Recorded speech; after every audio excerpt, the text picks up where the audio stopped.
Actually believing in this one book is truly the definition of believing in all the previous books. And this is so important to understand. You know, we think that the Christians and the Jews, they also believe in the prophets. They also have Abraham, they also have Noah, they also have Moses, yes?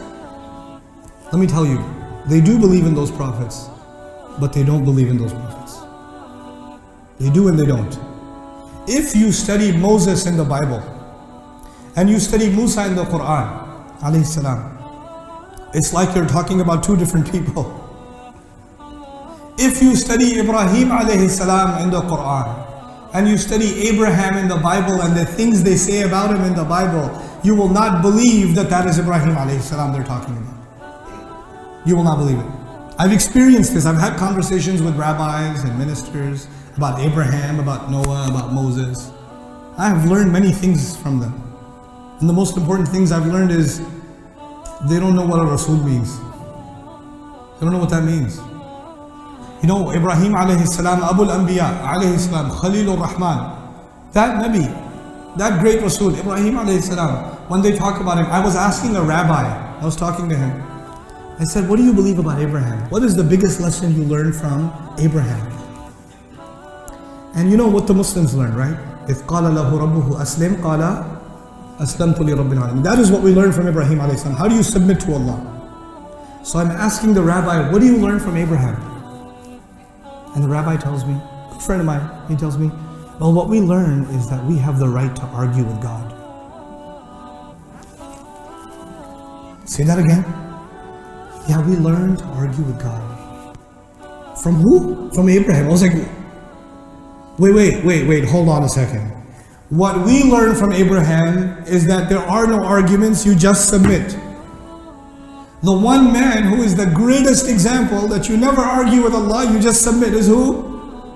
Ibrahim alayhi salam. And the rabbi tells me that Abraham inspired us to argue with God. Talk about reverse engineering, dude. This is reverse engineering. How this car only goes in reverse? How did you do that? He goes, well, you know, Abraham, when the angels came to destroy the nation of Lut, he negotiated. That must mean that you should negotiate with God and everything. I said, you know, you need to explain yourself more, my friend. I don't understand.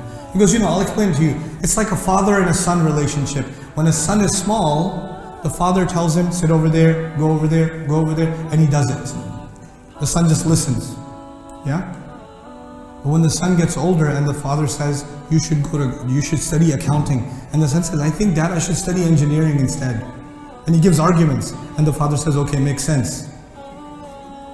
So as the son gets older, he gets more mature, and he can make his own opinions, and he can argue with his father, and the father is proud of him, because my son is becoming a man, he can argue with me now.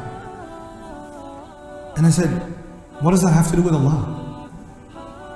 We're not the son of Allah, ma'adallah. What are you talking about? He goes, well, you know, the idea is the older you get, the more mature you get, the more you have the right to what?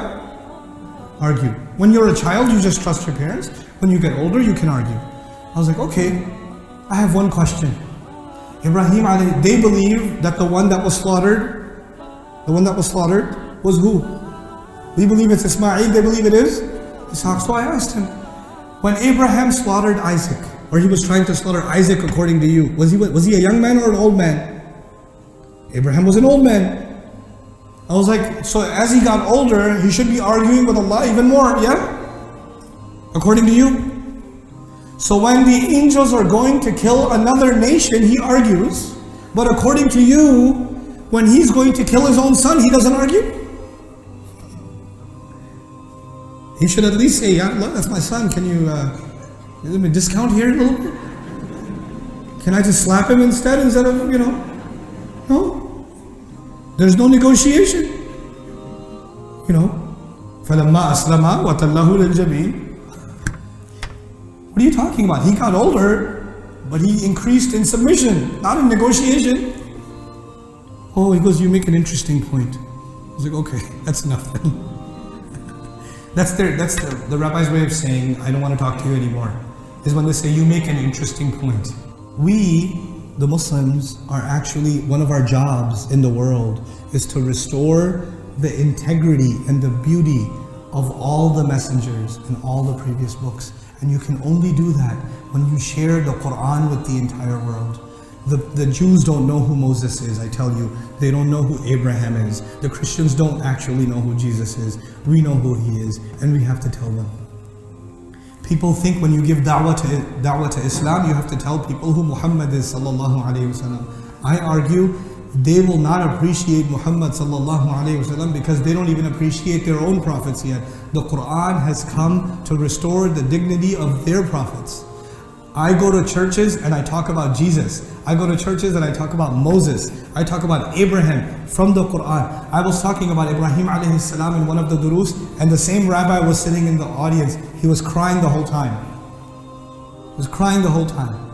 And everything I say is the opposite of what he reads. The opposite. And he's still crying. Because they know.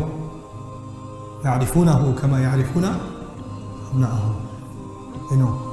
This is our job, people. We have to know this book and we have to share the beauty of this book.